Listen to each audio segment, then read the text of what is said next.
നമസ്കാരം. തെക്കുവടക്കിലേക്ക് വീണ്ടും സ്വാഗതം. ഞാൻ വി കെ ചെറിയാൻ ഡൽഹിയിൽ നിന്നും എൻ്റെ സീനിയർ സുഹൃത്ത് ശ്രീ മാധവൻകുട്ടി കൊച്ചിയിൽ നിന്നും. ഞങ്ങൾ ഇന്ന് ചർച്ച ചെയ്യുന്നത്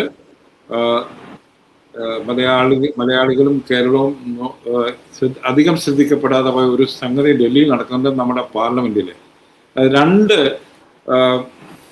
നോൺ കോൺഫിഡൻസ് മോഷൻസ് സർക്കാരിനെതിരെയല്ല, സ്പീക്കർക്കെതിരെയും അതുപോലെ തന്നെ ചീഫ് ഇലക്ഷൻ കമ്മീഷണർ ജ്ഞാനേഷ് കുമാറിനെതിരെയും നടക്കുകയാണ്. ഇവിടെ സ്പീക്കർക്കെതിരെയുള്ള നോൺ കോൺഫിഡൻസ് മോഷൻ വോയിസ് വോട്ടോടുകൂടി എല്ലാവർക്കും അറിയാം. ഇത് സർക്കാരിൻ്റെ BJPക്കും അവരുടെ സഖ്യകക്ഷികൾക്കും ഭൂരിപക്ഷമുള്ളതുകൊണ്ട് അത് ജയിക്കാൻ പോകുന്നില്ല എന്ന് നമുക്കറിയാം. പക്ഷേ ഇവിടെ കാണിക്കുന്നത് സ്പീക്കറെ മാറ്റാനുള്ള റെസൊല്യൂഷൻ കൊണ്ടുവരണമെങ്കിൽ 100 MPമാരെങ്കിലും മിനിമം സൈൻ ചെയ്തിരിക്കണം. അതുപോലെ തന്നെ CCA 150 MPമാരെ സൈൻ ചെയ്തിരിക്കണം. ഇത് രണ്ടും നടന്നിരിക്കുകയാണ്. അതായത് പ്രതിപക്ഷത്തിരിക്കുന്ന എല്ലാവർക്കും തങ്ങൾ തിരഞ്ഞെടുക്കപ്പെടുന്ന ആ സംവിധാനത്തോടെ കോൺഫിഡൻസ് പോയിരിക്കുകയാണ്. അതുപോലെ തന്നെ തങ്ങളെ നിയന്ത്രിക്കുന്ന പാർലമെന്റിനകത്ത് നിയന്ത്രിക്കുന്ന സ്പീക്കറിലുള്ള കോൺഫിഡൻസ് പോയിരിക്കുകയാണ്. പക്ഷേ ഇത് വെറും വേറൊരു റെസൊല്യൂഷനായിട്ട് മാത്രമാണ് സർക്കാർ എടുത്തിരിക്കുന്നത്. സോ എനിക്ക് തോന്നുന്നത് ഇത് നമ്മുടെ ജനാധിപത്യത്തിന്റെ തന്നെ ഉള്ള ഒരു ചോദ്യചിഹ്നമുണ്ട്. അതായത് ഇങ്ങനെ പ്രതിപക്ഷത്തെ വെറും കരിവേപ്പില ആക്കുന്ന ഒരു സർക്കാർ ജനാധിപത്യപരമായി എങ്ങനെയാണ് നമ്മൾ ഇതിനെ കാണേണ്ടത്? ഇങ്ങനെ ഇത്രയും വലിയൊരു അങ്ങനെ സാധാരണ സ്പീക്കർക്കെതിരെ മോഷൻ കൊണ്ടുവരിക എന്നുള്ളത് വളരെ അപൂർവമാണ് ഇന്ത്യൻ പാർലമെന്റിൽ. കാരണം വെച്ചാൽ സ്പീക്കറിന്റെ പെരുമാറ്റവും രീതികളും ഒക്കെ അങ്ങനെയാണ്. സ്പീക്കറിന്റെ ജോലി തന്നെ അങ്ങനെയാണ്. രണ്ട് കൂട്ടരെയും കൊണ്ടുപോകാം. നമ്മൾ പറഞ്ഞു കേട്ടിട്ടുണ്ട്, പാർലമെന്റിന് വെളിയിൽ സർക്കാരിന്റെ മുഴുവൻ ദിക്കത്ത് നടക്കും. പക്ഷെ പാർലമെന്റിനകത്ത് ഒരു ചെറിയ, അതായത് പാർലമെന്റ് നടക്കുന്ന സമയത്ത് ഓപ്പോസിഷന് കേൾക്കാൻ അവർക്ക് അവസരം കൊടുക്കുക. ഓപ്പോസിഷൻ ഇന്നലെ ഒരു സ്റ്റേറ്റ്മെന്റ് ഉണ്ടായി, രാഹുൽ ഗാന്ധിക്ക് പ്രത്യേക പ്രിവിലേജസ് ഒന്നും ഇല്ല എന്നുള്ളത്. പക്ഷെ ഓപ്പോസിഷൻ ലീഡർ ഞാൻ കണ്ടിട്ടുണ്ട്. ഞാൻ പാർലമെന്റ് കവർ ചെയ്യുമ്പോൾ അന്ന് ചന്ദ്രശേഖരന്റെ പാർട്ടിക്ക് 10 പേരായിരിക്കും. പക്ഷെ അദ്ദേഹം ഇന്നിച്ച് തന്നാൽ ഏത് സ്പീക്കറും അദ്ദേഹത്തിന് സംസാരിക്കാനുള്ള അവസരം കൊടുക്കും. എന്തിന്? KP ഉണ്ണികൃഷ്ണൻ അദ്ദേഹത്തിന്റെ പാർട്ടിക്ക് 1 or 2 പേരെ ഉണ്ടായിരുന്നുള്ളൂ. അദ്ദേഹം സീനിയർ മെമ്പറാണ്. അദ്ദേഹത്തിന്റെ കോൺട്രിബ്യൂഷൻ അദ്ദേഹം പറയുന്നത് ഇന്നിക്കുന്നുണ്ടെങ്കിൽ എന്തെങ്കിലും കാര്യമായി കാണും എന്ന് സ്പീക്കർമാർക്കറിയാം. അതുകൊണ്ട് അവർക്ക് അവസരം കൊടുക്കുമായിരുന്നു.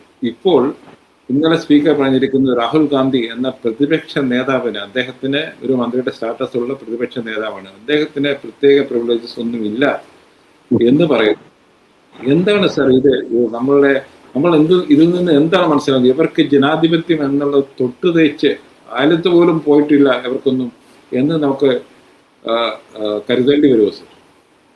അത് നമുക്ക് നിഷ്കളങ്കത അഭിനയിക്കാൻ അവകാശമില്ല. രാഷ്ട്രീയ നിഷ്കളങ്കത അഭിനയിക്കാൻ അവകാശമില്ല. പ്രത്യേകിച്ച് നമ്മളെ പോലെ രണ്ടുപേരെ പോലെ വളരെ കാലം ഈ പാർലമെന്ററി ജനാധിപത്യത്തിന്റെ പ്രക്രിയയ്ക്ക് വളരെ അടുത്തു നിന്നുകൊണ്ട് സാക്ഷ്യം വഹിക്കാൻ ഭാഗ്യമുണ്ടായ ഒരു തൊഴിലെടുത്ത നമുക്ക് പാർലമെന്റ് എന്ന സങ്കല്പത്തിന്, താങ്കൾ പറഞ്ഞതുപോലെ അതിന് സങ്കല്പം തന്നെ അത് വല്ല രാജാവിന്റെ പോലെ രാജ്യസഭയിൽ പോലും ഇന്ന് കാണാൻ കഴിയാത്ത വിധമുള്ള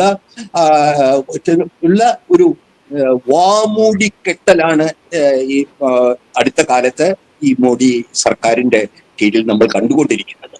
അതിൽ പ്രത്യേകതയില്ല. ഇത് കഴിഞ്ഞ സ്പീക്കർ പോയത്, അപ്രത്യക്ഷനായത് എങ്ങനെയാണെന്ന് ഞാൻ താങ്കളോട് പറയണ്ടല്ലോ. ഇന്ത്യയിൽ ഭരിക്കുന്ന പ്രധാനമന്ത്രിക്കും ആഭ്യന്തരമന്ത്രിക്കും ഇഷ്ടമല്ലാത്ത എന്തോ ഇപ്പോഴും വ്യക്തമല്ല. അത് ചെയ്തതിന്റെ പേരിലാണ് കഴിഞ്ഞ സ്പീക്കറെ അതിവേഗം രാജ്യസഭാ ചെയർമാൻ അത് തന്നെ ഒരു അധ്യക്ഷനാണല്ലോ, ഒരു രാജ്യസഭാ ചെയർമാൻ, വൈസ് പ്രസിഡന്റ്. ആ അധ്യക്ഷനെ എത്ര വേഗമാണ് അദ്ദേഹം മുങ്ങിയത്. അദ്ദേഹം ഇനിയും പൊന്തിയിട്ടില്ല. അങ്ങേർക്ക് ഭീഷണിയായിരുന്നു, അദ്ദേഹത്തിന് ജീവൻ അപകടമായിരുന്നു എന്ന് വരെ നമ്മൾ കേൾക്കുന്നു. അപ്പൊ അതാണ് അവസ്ഥ.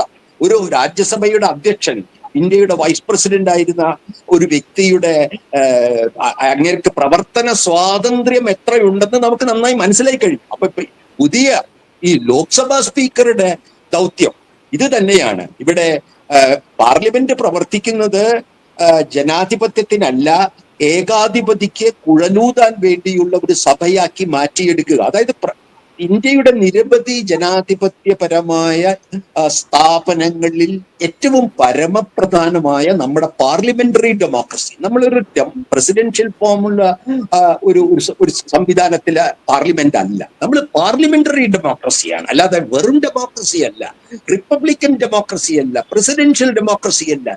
ജനപ്രതിനിധികളാണ് ജനങ്ങൾ ഭരണം നടത്തുന്നത്.